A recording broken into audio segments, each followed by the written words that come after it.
大家好，如果您喜欢我们的视频，请订阅频道、点赞、分享、评论支持我们。现在我们来到今天的主要内容。吴磊新恋爱剧搭档开端，赵今麦粉丝为赵露思敲碗，更符合原著人物。新中国演员吴磊因电视剧《星光灿烂》跃出海一炮走红。顾名思义，这部古装剧由吴磊和周雨彤的姐弟俩主演。近日播出的《只是爱情》，赵今麦主演的兄妹爱情剧，联合主演的体育爱情剧《暴雪时代》。消息一出，网上就这个话题展开了热烈的讨论。一些人认为，出现在儿童电影角色中的学校是此公告的原因，然而也有人希望这些学校被取代，希望无路能逃脱 CP 粉们能够实现一个长久以来的梦想。中国流行的网络爱情故事是由墨宝飞宝撰写的《暴风雪时代》。2020年3月，关于这部小说将被改编成电视剧的传言开始了，这是当年10月披露的虚假信息。取而代之的是，由吴磊和赵今麦主演的剧集在10月公布。随着根据他的小说改编的电影和电视节目的成功，成的作品变得非常受欢迎。作为编剧，他最著名的一些杰作包括与他的大片一起写的《步步惊心》和《为什么生小莫》。无论是制作古装剧还是当代剧，人们都知道他们将获得高质量的收视率。3岁的吴磊和8岁的赵今麦出生时都是演技神童。吴磊出道19年，赵今麦出道12年，两人都成为了各自领域的资深演员，演技得到了大众的高度评价。北京电影学院继续为校名，这里是中央戏剧学院的优秀学生就读的地方。吴磊在《星辰大海》中出色地演绎了哥哥琅琊榜的弟弟，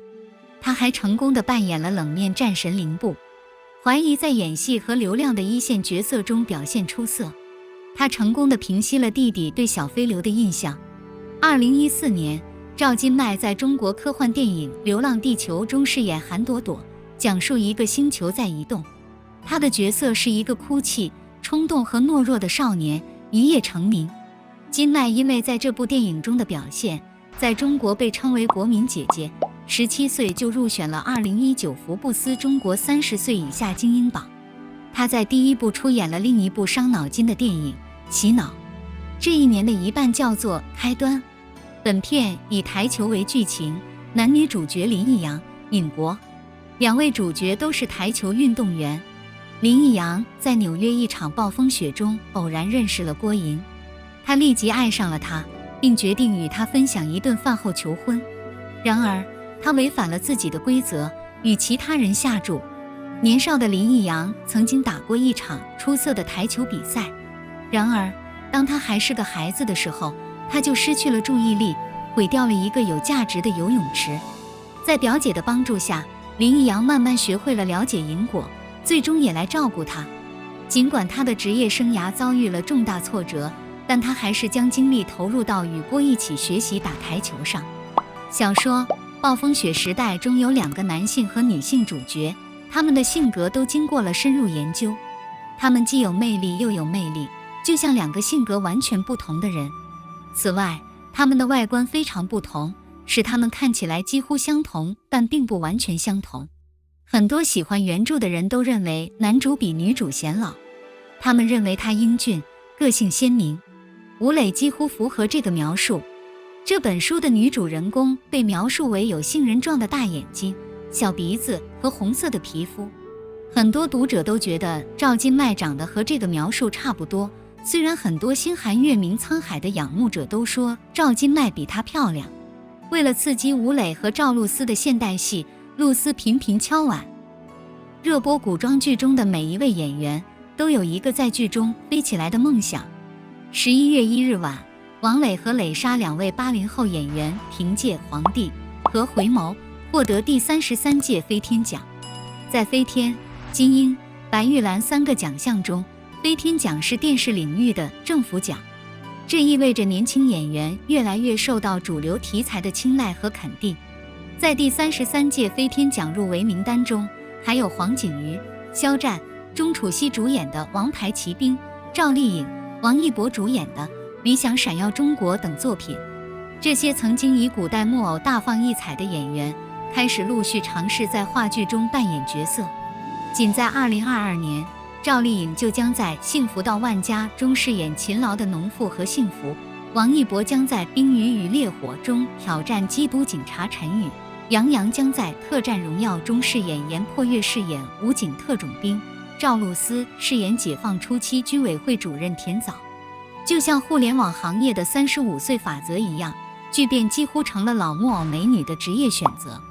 他们在剧中纷纷露面，甚至放弃了自己在古代傀儡中的男女主，在剧中与人抗衡。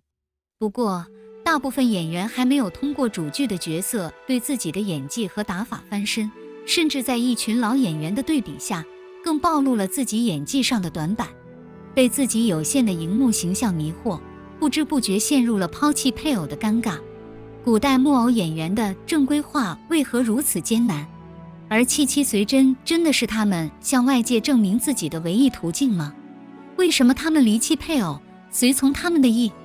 作为底线的男二号，程毅比男主靳东获得了更多的关注。这部由最高人民法院执导的法律案件剧，汇聚了王劲松、张志坚、刘敏涛等众多老戏骨，也成为了琉璃、沉香重华、钟成毅饰演的角色。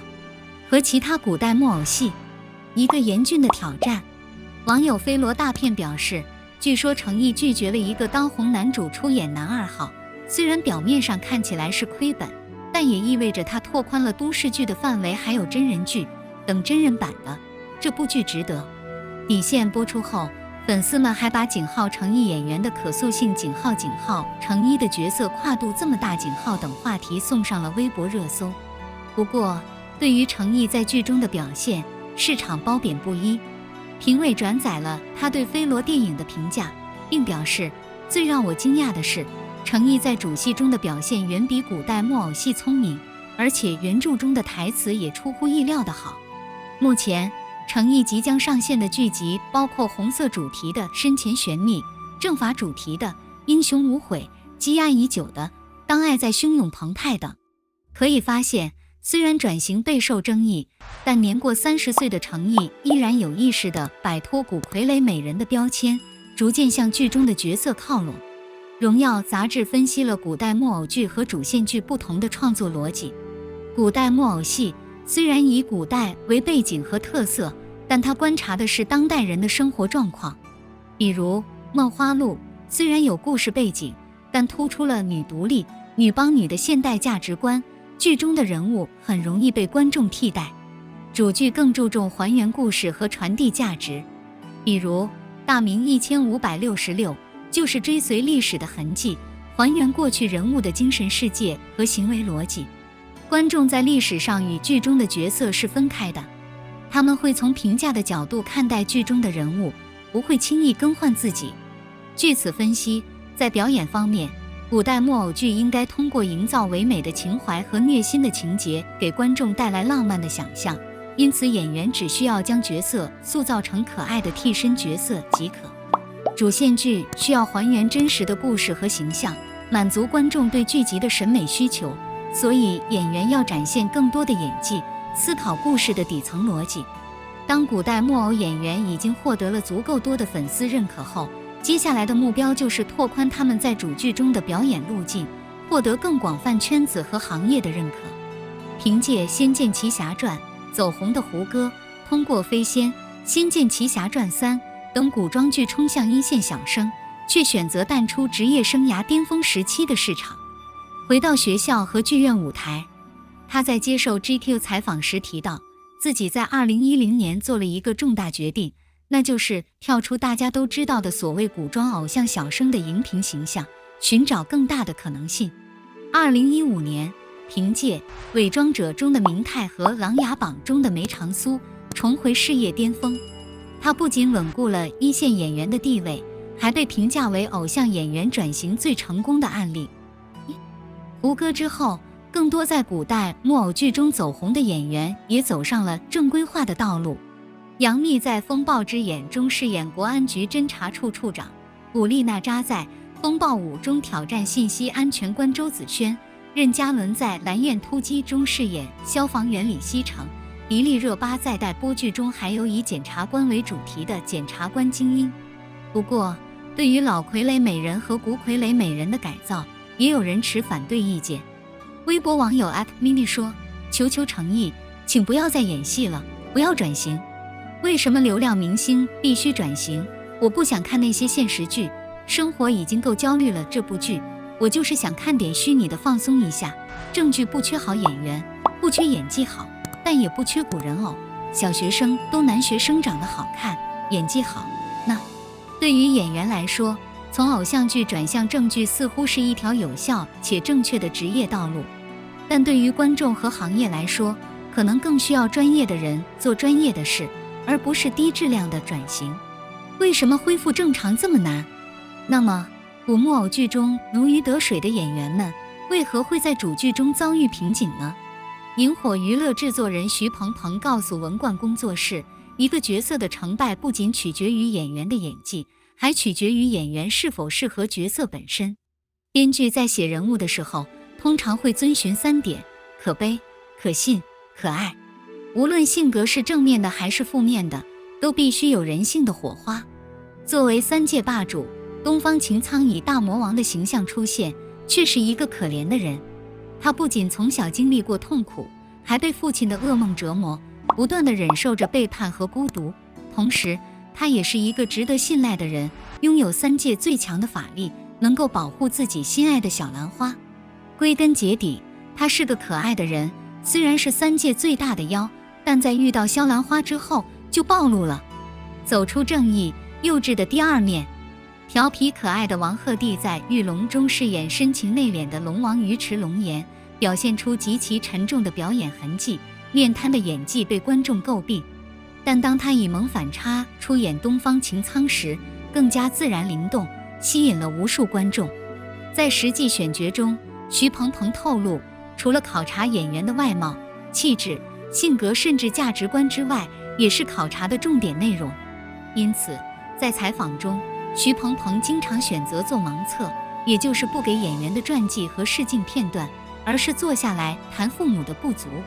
如果是言情剧，就谈恋爱和婚姻的概念；如果是家庭剧，我们会讲家庭关系和代际差异；如果是古代木偶，我们会分析人物的真实原型，和演员聊聊。比如魏璎珞，我们会聊到像整顿职场的00后，花千骨就像一个小白水反击，仙君长恒就像一个班长，成绩好，品德好，有责任感。演员擅长伪装，假装是一个中性词，就是你想让他成为什么样的人，他很可能成为什么样的人。在接下来的几个月的拍摄中，能否将角色的方方面面都展现出来还不确定，所以选角也是对功力的考验。角色和角色关系对演员的表演同样重要。很多古代木偶表演者一直没能转化成全剧，因为古代木偶戏的角色已经有了一套固定的表演模板。在原著的支持下，即使演出脱离现实，也不会让观众觉得像一场戏。不过，剧中的人物往往都有写实的原型，一旦演员自己疏远了角色，没有完全理解角色，就很容易显得格格不入。以都市谍战为主题的风暴舞，由古力娜扎、陈伟霆挑起，在古代木偶剧中走红。看似为了凸显2位主角的美貌，作品中有不少打脸的场景，但站在观众的角度来看，暴露出来的却是2位主角一成不变的古人傀儡般的凝视表情。比赛也以3.6分结束。导演在这个过程中也扮演了非常重要的角色。如果是演员们熟悉的角色，导演应该多告诉他们这个角色与以往经典角色的区别。如果是不熟悉的角色，导演还需要从零开始告诉演员角色之间的关系。有些导演会直接告诉演员这个角色应该怎么演，这种方法更快更有效。但是好的演员会被反感，因为这意味着演员就像一个机器人，固定在一个模式中。而一个好的导演会告诉演员角色的生平，和演员一起分析角色的背景，启发演员去思考角色的行为。陈凯歌导演曾表示，在选演员的时候，他从不试镜，而是听演员谈自己对角色的理解，因为演戏是人物之间的关系，关系一旦理顺，业绩自然会随之而来。在《演员在位2》中，何昌熙和张艺杰演绎的《陈情令》环节并不到位，陈凯歌选择了最能体现人物友情不得不分手的台词，启发2位演员思考台词背后的情感逻辑。理清了人物关系后，演员的演技立马提升。其实演员是很被动的，一部剧好不是演员的错，而是演员受欢迎；一部剧不好，演员演得不好，也不是演员的错。徐鹏鹏说道。如何摆脱积极的危机？古代木偶演员要想成功回归常态，或许首先需要回归常态的就是心态。许鹏鹏曾经听一位年轻演员说，他能演一个60分演技的古木偶，但他不认为古代木偶戏和话剧有2种表演体系。世界3大演出体系中，有以斯坦尼斯拉夫斯基为首的莫斯科艺术剧院演出体系，以布莱希特为首的柏林歌剧院团演出体系和以梅兰芳为代表的中国京剧艺术家团体演出体系。斯特拉体系强调表演要反映人的本性，布莱希特主张演员与人物之间的距离法，梅兰芳强调城市化体验与舞台艺术的结合。